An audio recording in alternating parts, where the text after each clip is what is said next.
What's up mga buddy, panibagong araw, panibagong video na naman tayo. At kung bago ka pa lang sa channel ko, please subscribe to my channel and click mo na rin notification bell para ma-notify ka sa bawat video na upload natin for today's buddy.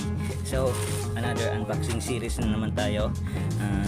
Ito ang galing kay Lamborghs, sa Shopee na naman to, para sa ating GY6 na mga motor, Rusi Gala, Rusi Passion, Rusi Flare at iba pa. So unbox na natin, let's go. Fully set pala to ng Lamborghs 9, bali 13.5 yata to yung degree, naka-degree yata to, racing fully to mga buddy. So i-unbox na natin, let's go. Sa gustong bumili nitong item na to ay magbibigay ako ng link sa comment section. So ayan, kababura mga buddy, kasi wala tayo ng gunting mga buddy. Excited na ako makita yung Lamborghs 9 na racing fully. Ayan, napakaganda, astig. Ayan, GY6 125. Sa hindi nakakaalam mga buddy, pwede rin tong ilagay sa mga GY6 na 150cc, 125 to 150cc mga buddy. Ayan, kompleto na siya, may flyball, may tawag dito, may bushing, then backplate. Ayan, Lamborghs 9 performance product, racing fully set, version 0.2. Ayan, made in Thailand, yata to, Taiwan. So unbox natin. So meron siyang, ito yung kanyang pulley, ang kanyang drive base, flat drive base. Ayan. Tapos ito yung kanyang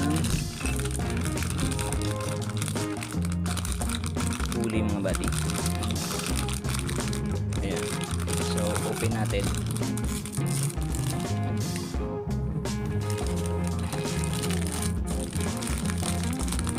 Medyo may pa kasi para hindi ma-moist. Tingnan natin yung kanyang backplate. Ayan, yung bola nya 1GY6 din, at maganda dito may rampahan na siya, may rampahan. Siguro stock tong 14 grams. Ayan, stock na 14 grams to ng GY6. Ayan. Ito yung kanyang bushing.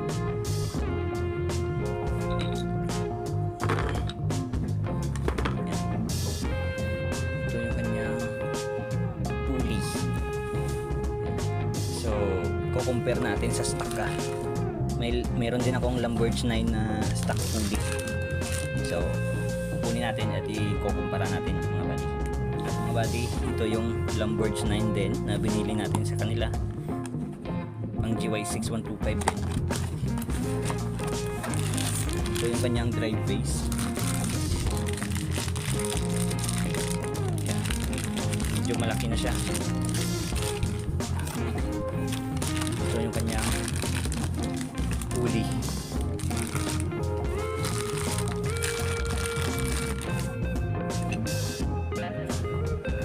Sumasagad yan mga buddy. Then ito yung bola niya, 14 grams. Ito yung kanyang stock, pang stock na GY6. Yan, pero dumudulo yan mga buddy. Yan, comparison ng stock. Tapos ito yung Lamborghs 9 na pang racing. Yan, big pulley. Ang pinagkaiba niya lang mga buddy, ito is parang malaki, makapal yung kanyang pulley. Dito sa kabila is medyo manipis.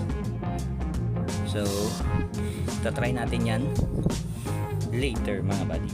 So next video na lang natin usapan yung pagkabit nito ng ating GY6 na racing fully Lamborghs 9. So siguro naka 13.5 na yan mga buddy, hindi ko alam kasi hindi nagre-reply mga seller mga buddy kung 13.5. Ayan, pero maganda to yung kanyang yung kanyang stock fully set na Lamborghs 9. Dumudulo yan mga buddy, kita nyo naman hanggang dito yung belt. May angkas pa ako niyan mga buddy.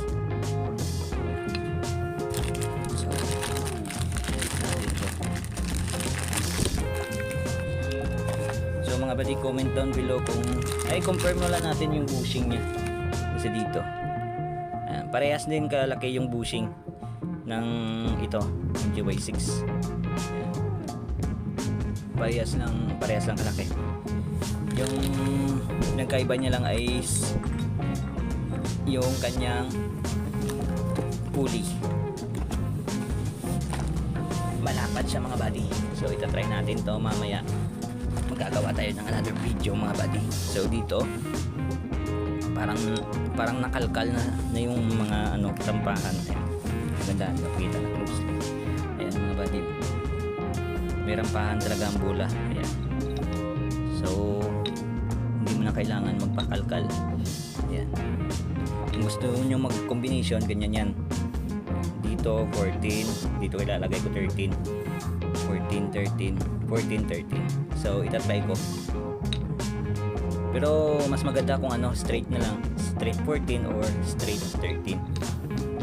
Yan. Yung backplate, ito naman yung backplate mga buddy. Yan.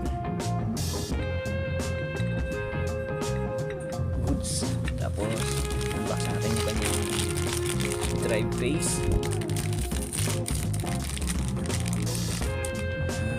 Ganda. Thailand Speed Factory. Ito yung stock ng GY6 na Lamborghini. Ayan.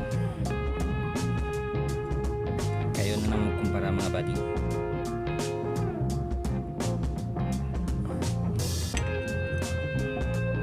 Okay? Same sila na ng nipis, pero mas malapad lang ng konti yung pang Lamborghini na racing pulley.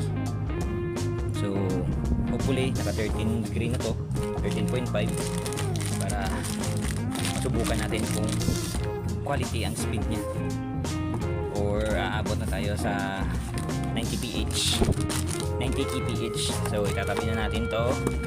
Yan, tatabi na natin yan. Tapos walang dalang sticker, sana all.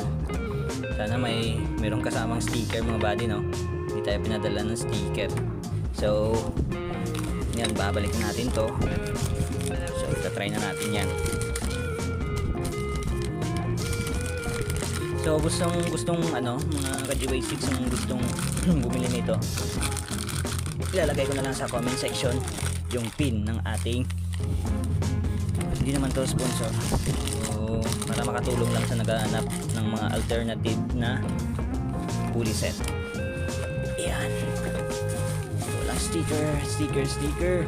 Meron ba? Wala mga buddy. So that's all, and then this is Dino's Vlog. Maraming salamat sa iyong panonood, and don't forget to like, share, and comment and subscribe to my channel. And let's go mga buddy. Bye bye.